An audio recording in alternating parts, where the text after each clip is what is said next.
جو لوگ اللہ پر ایمان لائیں، کہیں کہ ہمارا رب اللہ ہے، پھر اس پر جم جائیں، ان پر فرشتوں کا نزول ہوتا ہے۔ نہ کوئی غم کرو نہ خوف، خوشیاں مناؤ جنت کی جس کا تم سے وعدہ کیا گیا تھا۔ اللہ کی ربوبیت پر اطمینان جب انسان کو ہو جاتا، میرا رب اللہ ہے، ربی اللہ، انسان کے لیے نہ کوئی کھٹکا، نہ کوئی خطرہ، نہ کوئی خوف، نہ کوئی حزن۔ جو کچھ ہو رہا ہے کس کے اذن سے ہو رہا ہے؟ اللہ کے اذن سے۔ اللہ کے اذن کے بغیر پتہ تک نہیں ہلتا۔ یہ کوئی اندھا بہرا مادہ نہیں ہے جس سے مجھے کوئی خوف ہو۔ اندھا بھینسا چلا آ رہا ہو اس سے تو ڈرنے کا ہر انسان کو ڈرنا چاہیے، نہ معلوم کس کو ٹکر مار دے۔ لیکن نہیں، اس کائنات کو چلانے والا ایک سمیع و بصیر خدا ہے۔ وہ جو میرا دوست ہے، میرا ولی ہے۔ اللہ ولی الذین آمنوا یخرجہم من الظلمات الی النور۔ اللہ اہل ایمان کا ولی ہے، ساتھی ہے، پشت پناہ ہے، مددگار ہے، حمایتی ہے۔ بتائیے جسے یقین ہو جائے کہ اللہ میرا مددگار، اللہ میرا محافظ، اللہ میرا پشت پناہ، اللہ میرا حمایتی، اس کے لیے کوئی خوف ہوگا؟ اس سے کوئی ڈر ہوگا؟ میں مثال دیا کرتا ہوں ایک بہت سادہ، پنجاب کے دیہات کی۔ تو بڑا چودھری ہے اور کوئی غریب کسان ہے۔ اس غریب کسان کے جانوروں کو ہر وقت اندیشہ ہوگا چوری کا، کوئی میری بھینس کھول کر نہ لے جائے، کوئی میرا بیل کھول کر نہ لے جائے۔ لیکن جس کے بارے میں یہ سب کو معلوم ہو کہ وہ جو بڑا چودھری ہے وہ اس کا دوست ہے، اس کی بچیا کو کوئی خوف ہوگا؟ اس کی بھینس پر کوئی ہاتھ ڈالے گا؟ اسے کوئی اندیشہ ہوگا؟ نہیں۔ کیوں؟ کہ وہ بڑا چودھری، بڑا اس کا یہاں کا سردار، جاگیردار، سب کو معلوم ہے وہ میرا دوست ہے، کوئی میرے خلاف اقدام نہیں کر سکتا۔ اس دنیا میں یہ چھوٹی سی بات اگر آپ کے دلی اطمینان اور سکون کا باعث بن سکتی ہے تو ذرا تصور کیجئے۔ میں لفظ تصور استعمال کروں گا صرف اس لیے کہ اس کا ہم جس کو کہتے ہیں ادراک اور شعور کر نہیں سکتے، اگر کے ساتھ کر سکتے۔ اگر یقین ہو کہ اللہ میرا مددگار اور یقین ہو کہ اللہ ہر آن میرے ساتھ ہے، پھر کوئی خوف؟ کس کا خوف؟ کوئی شے اللہ سے بالا تر ہے؟ کوئی قوت اس سے زیادہ طاقتور ہے؟ کوئی اس کے ارادے کو بدلنے والا ہے؟ کوئی اس کی مشیت کے آڑے آنے والا ہے؟ یہی بات ہے جو حضور نے فرمائی، یہ ایمان کا حاصل ہے لب لباب، کہ دیکھو اچھی طرح اس بات کو ذہن نشین کر لو۔ اگر تمام انسان مل کر تمہیں کوئی نقصان پہنچانا چاہے، نہیں پہنچا سکتے مگر جو کچھ اللہ نے لکھ دیا ہو، اور تمام انسان مل کر تمہیں کوئی نفع پہنچانا چاہے، نہیں پہنچا سکتے مگر وہ شے جو اللہ نے طے کر دی۔ آپ پھر میں کہوں گا ذرا طاری کیجئے، اسے فرض کیجئے، اسے سوچئے۔ اگر اس حدیث پر ہمارا دل ٹھکا ہوا ہو تو کسی سے ڈر ہوگا؟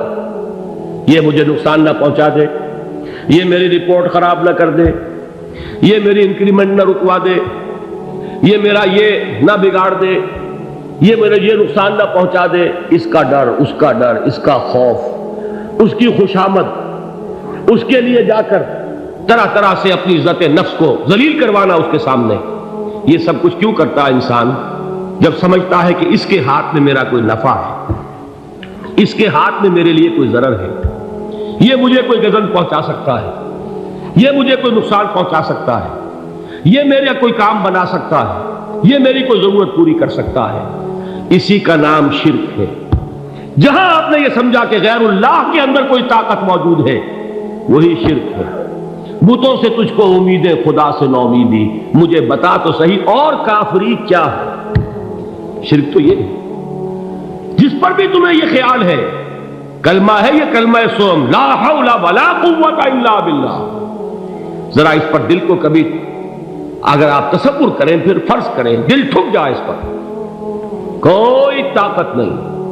یہی بات تھی جو شیخ عبد القادر جیلانی رحمۃ اللہ علیہ نے اپنی وصیت میں اپنے بچے سے کہی. 11ویں دینے والے ہیں، لیکن حضرت شیخ عبد القادر جیلانی کی وصیت اور تعلیمات کو کتنے لوگ ہیں کہ جانتے ہو؟ یہ جن مقامات تک پہنچے ہیں وہ کس چیز کی بدولت پہنچے؟ انہوں نے جو پیغام دیا وہ کیا تھا؟ اے میرے بچے، جس طریقے سے قرآن مجید میں حضرت لقمان کی نصیحتیں جو ہے نقل کر دی گئی ہیں، میں یہ عرض کروں گا بالفرض اگر قرآن حضرت عبد القادر جیلانی کے بعد نازل ہوا ہوتا تو شیخ عبد القادر کی یہ نصیحتیں بھی قرآن میں درج ہوتی. اتنی اونچی نصیحتیں ہیں. اے میرے بچے، اس حقیقت کو ذہن نشین کر لے، لا فاعل فی الحقیقت ولا مؤثر الا اللہ. اس کائنات میں نہ کوئی فاعل حقیقی ہے نہ مؤثر حقیقی ہے سوائے اللہ. کسی شے میں کوئی تاثیر نہیں اگر اللہ نہ چاہے. آگ جلا نہیں سکتی اگر اللہ نہ چاہے. پانی ڈبو نہیں سکتا اگر اللہ نہ چاہے. زہر ہلاک نہیں کر سکتا اگر اللہ نہ چاہے. کوئی چیز فائدہ نہیں پہنچا سکتی اگر اللہ نہ چاہے. تو در در پہ کیوں سر جھکاتے ہو؟ در در پر کیوں جبیں سائی کرتے ہو؟ سب کے سامنے کیوں ہاتھ پھیلاتے ہو؟ ایک اللہ سے مانگو. ایک اللہ کے سامنے زمین پر اپنی جبین رکھو. لا فاعل فی الحقیقت ولا مؤثر الا اللہ. نظر آتا ہے ہمیں کہ پانی پیاس بجھا دیتا ہے. پیاس بجھانے کی صلاحیت پانی میں نہیں ہے، اللہ کے اذن سے. کھانا بھوک مٹا دیتا ہے. بھوک مٹانے کی صلاحیت کھانے میں نہیں ہے، اذن رب میں. دیکھیے یہی یقین تھا. حضرت موسیٰ علیہ السلام کا واقعہ یاد کیجئے. سامنے سمندر آ گیا ہے. قوم دیکھتی ہے پیچھے کہ گرد و غبار کا طوفان. معلوم ہوا کہ فرعون اپنے لشکر سمیت آ گیا. لشکر جب چلتا تھا تیز رفتاری کے ساتھ تو گرد و غبار کا جو طوفان اٹھتا تھا اس کا تصور کیجیے. اور لمحہ بلمحہ وہ قریب آ رہا ہے. پوری قوم نے کیا کہا؟ اے موسیٰ انا لمدرکون. اے موسیٰ ہم کو پکڑے گئے. قرآن مجید نے تو یہاں وہ باتیں نہیں لکھی ہیں، لیکن تورات میں یہ درج ہے کہ بنی اسرائیل جھگڑنے لگے، دست و گریبان ہو گئے موسیٰ کے ساتھ. موسیٰ نے یہاں مروایا لا کر، اس سے تو ہم ہی بہتر تھے. وہاں کھانے کو ملتا تھا، زندگی تو تھی، بیگار ہم کر رہے تھے، موت تو نہیں تھی. اب جو کچھ ہوگا اس کا تصور کرو، جس طریقے سے ہمارے ٹکڑے اڑائے جائیں گے. تو لڑ رہے ہیں حضرت موسیٰ علیہ السلام سے. یہ تورات کی تفصیل ہے. قرآن میں صرف اتنا آیا ہے، پریشان ہو کر انہوں نے کہا انا لمدرکون. موسیٰ ہم کو پکڑے گئے. اس وقت موسیٰ کا جواب کیا ہے؟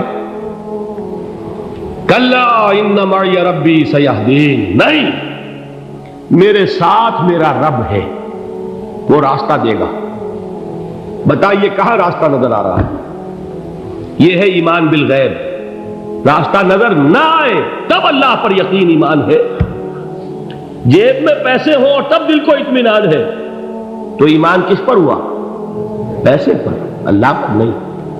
جب وسائل و ذرائع نہ ہو اور پھر یقین ہو کہ اللہ مسبب الاسباب ہے، وہ اسباب کا پابند نہیں ہے، وہ اسباب کا محتاج نہیں ہے، اسباب اس کے محتاج ہے. اگر یہ یقین ہے تو اللہ پر ایمان ہے. یہ نہیں ہے تو تمہارا ایمان اسباب پر ہے، وسائل پر ہے، ذرائع پر ہے، مادیات پر ہے، اللہ پر نہیں. اس وقت کہاں راستہ تھا؟ کوئی راستہ تھا؟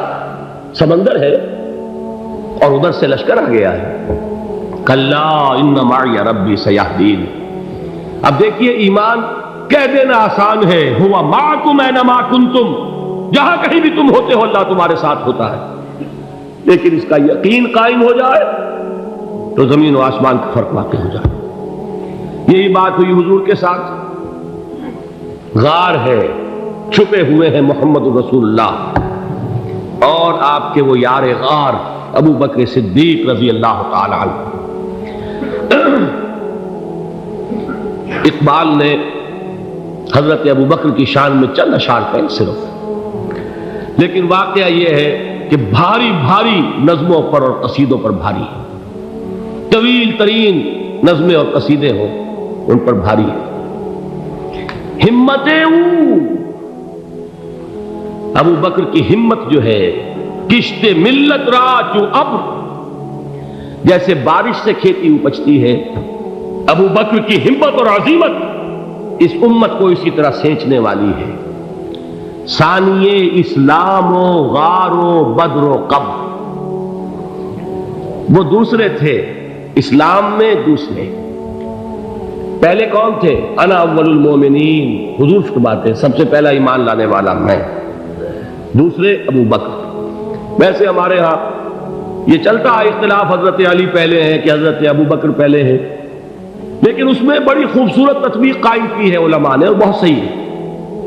چار کے بارے میں فیصلہ ہی مت کرو کہ کون پہلے، ان کی ایک عجیب تقسیم کر دی ہے۔ آزاد مردوں میں، بالغ مردوں میں سب سے پہلے ابو بکر، بچوں میں سب سے پہلے علی، خواتین میں سب سے پہلے خدیجہ، اور غلاموں میں سب سے پہلے زید بن حارثہ۔ بڑی پیاری تقسیم ہے، یہ چاروں ہی پہلے ہیں، ہر ایک کے لیے اولیت ہے۔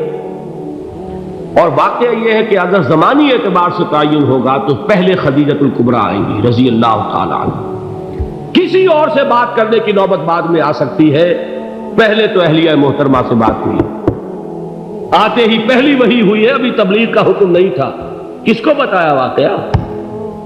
ابھی اپنی نبوت کی تبلیغ کا تو حکم ہی نہیں آیا، واقعہ کس کا ہے؟ وہ خدیجہ کا ہے۔ جب کہا ہے کہ خشیت علی نفسی، مجھے اپنی جان کا اندیشہ ہے، تو کیا جواب دیا خدیجہ نے رضی اللہ تعالی عنہا؟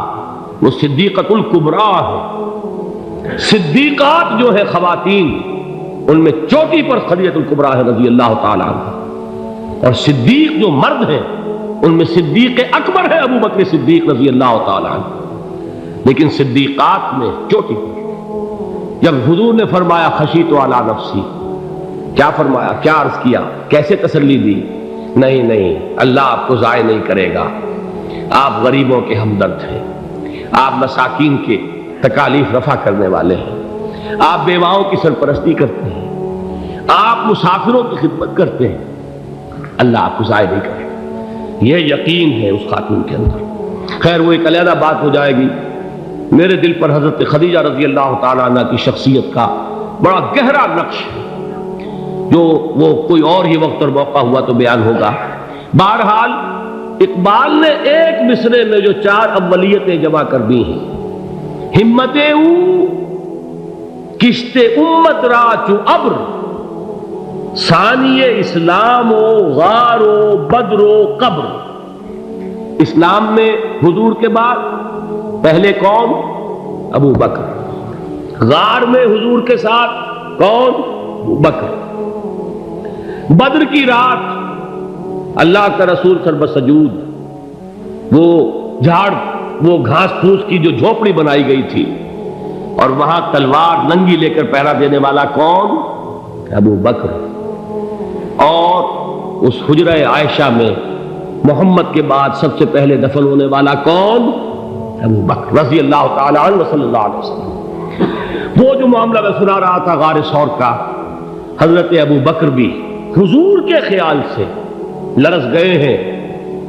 آپ کو یاد ہوگا کہ جا کر پہلے تمام جتنے سوراخ تھے انہیں بند کیا، ایک سوراخ رہ گیا تھا جس کو بند کرنے کے لیے کوئی کپڑا نہیں تھا، وہاں اپنی ایڑی رکھی ہے، تب کہا ہے حضور سے تشریف لائیے، اور اپنے زانو پر حضور کو لٹایا ہے، اور وہاں کسی موذی جانور نے کاٹا ہے، حضور کی آنکھ لگ گئی تھی، اس وقت اس بل کے اندر جو بھی بچھو ہے کیا ہے واللہ عالم، اس نے کاٹا ہے، اس کی تکلیف کی وجہ سے ابو بکر کی آنکھوں سے آنسو ٹپک گئے، حضور کے چہرے مبارک پر پڑے ہیں، تو حضور جاگے ہیں، معاملہ کیا ہے؟ ایڑی نہیں ہٹائی وہاں سے، مبادا وہ جانور وہاں سے نکل کر محمد الرسول اللہ کو کوئی گزن پہنچا دے، ابو بکر کی ایڑی ہے، جس طرح چاہے کھا لے، ختم کر دے، جان نکل جائے تب کوئی آنچ آئے، محمد پر تو آئے، لیکن جیتے جی نہیں۔ وہ ہے ابو بکر۔ حضور کے خیال سے اس وقت حضور نے پھر اپنا لعاب دہن لگایا ہے، اور اس سے پھر آپ کی تکلیف ختم ہوئی۔ جیسے خیبر میں حضرت علی کی آنکھ دکھ رہی تھی، اس کو جو شفا حاصل ہوئی ہے وہ بھی حضور کے لعاب دہن سے ہوئی۔ تو بہرحال اس وقت انہوں نے کہا ہے کہ اے نبی یا رسول اللہ، اگر اس وقت ان میں سے کسی نے غیر ارادی طور پر بھی اپنے قدموں کی طرف جھانک لیا تو پکڑے جائیں گے۔ کیا جواب تھا اللہ کے رسول کا؟ لا تحزن ان اللہ معنا، اللہ ہمارے ساتھ ہے، کیوں گھبراتے ہو ابو بکر؟ یہ ہے ایمان باللہ، میرا مالک اللہ، میرا رازق اللہ، میرا محافظ اللہ، میرا مددگار اللہ، میرا پشت پناہ اللہ، میرا دوست اللہ۔ یہ دوستی ہے اللہ کی جو لب لباب ہے، حاصل ہے ایمان کا، اسی کا نام ولایت ہے۔ اولیاء اللہ کے سروں پر سینگ نہیں ہوتے، جس کے دل میں ایمان راسخ ہو چکا ہو وہی اللہ کا ولی ہے، جسے اللہ پر یقین ہو چکا ہے وہی اللہ کا ولی ہے، جسے یقین ہے اللہ میرے ساتھ ہے، میرا مددگار، میرا پشت پناہ، میرا ساتھی، میرا دوست، میرا محبوب، میرا محب۔ اللہ اہل ایمان سے محبت کرتا ہے۔ واللہ یحب الصادقین، ان اللہ یحب الذین یقاتلون فی سبیلہ صفا کانہم بنیان مرصوص۔ اللہ محبت کرنے والا، اہل ایمان محبوب، اور اہل ایمان محبت کرنے والے اللہ محبوب۔ والذین آمنوا اشد حبا للہ۔ آپ تصور کیجئے جسے یہ رشتہ ایمان یا رشتہ ولایت حاصل ہو جائے، الا ان اولیاء اللہ لا خوف علیہم ولا هم یحزنون، آگاہ ہو جاؤ اللہ کے دوستوں کے لیے نہ کوئی خوف ہے نہ کوئی حزن ہے۔